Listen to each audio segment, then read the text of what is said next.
kasamaan kay Angelo. Ano ba? Huwag mo nga akong questionin. Nanay mo ko, akong nakakaalam ko anong makakabuti para sa'yo. Nay, wala naman po kaming ginagawang masama eh. Asus! At nag-iisip ka pa na pag-iinteresan niya yung katawan mo? Pwede ba, Jessa? Sabihin niyo na po lahat ng gusto niyong sabihin, pero nakikiusap po ako. Hayaan niyo na po kami. Hayaan niyo po ako maging masaya. Pwede ba, Jessa? Itigil mo na yung ilusyon mo. Hindi ka gusto ni Angelo, pinaglalaruan ka lang niya.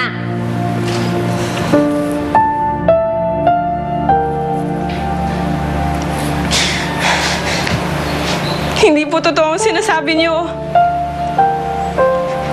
Alam ko, Nay. Mahal ako ni Angelo. Tanga? Kahit kailan, hindi ka mamahalin ng isang katulad ni Angelo. Eh ako nga eh. Nanay mo na ako. Hindi kita makuhang mahalin. Si Angelo pa?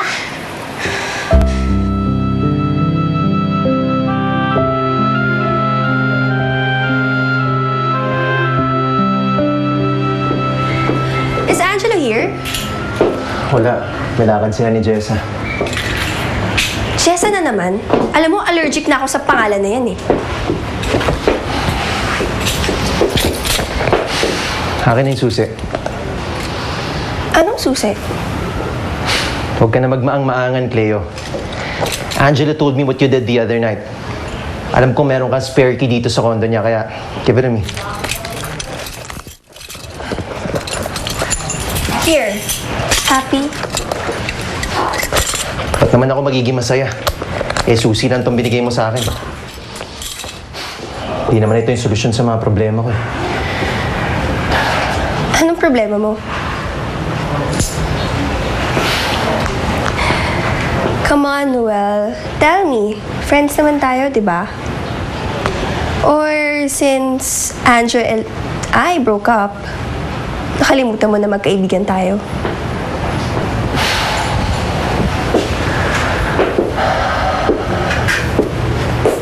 Not sure if I should be telling you this. Nakaka-intriga naman yan. What's bothering you ba?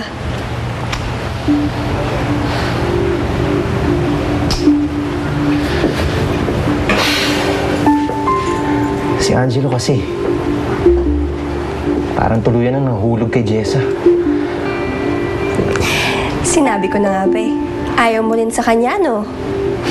Hindi naman sa ayaw. But this wasn't part of her plan. What plan?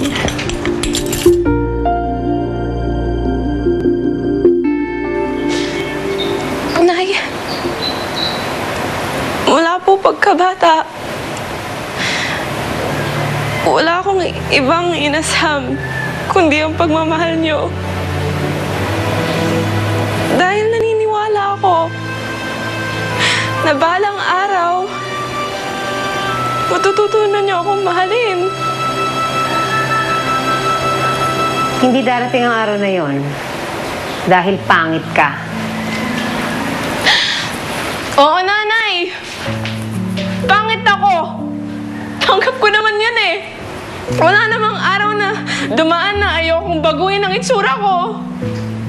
Dahil alam ko na yun na nga makakapagpabago sa tingin niyo sa akin. Kapag maganda na ako, dun ko lang mararamdaman pagmamahal niyo. Huwag mo na antayin ang araw na yon. Kasi habang buhay, ganyan ang itsura mo. Alam ko yun, Nay. Pero, ayun nga, habang buhay akong ganito. Ibig sabihin, habang buhay din ako magdurusa. Nay, kahit ganito ako, may karapatan akong lumigaya. Wala kang karapatan lumigaya. Hindi, Nay! Tanggalin niyo na po lahat sa akin! Lahit-lahitin niyo ako! Saktan niyo ako! Pero ito, akin to. Hindi ko hayaang pigilan niyo ang pagtibok ng puso ko. Oy, saan ka pupunta? Saan ka pupunta, ha? Pigilan niyo ako, Nay! Saan ka pupunta? Sa ayaw at sa gusto niyo, pupuntahan ko si Angelo. Jessa! Hoy! Jessa! Kahit nasasaktan ng puso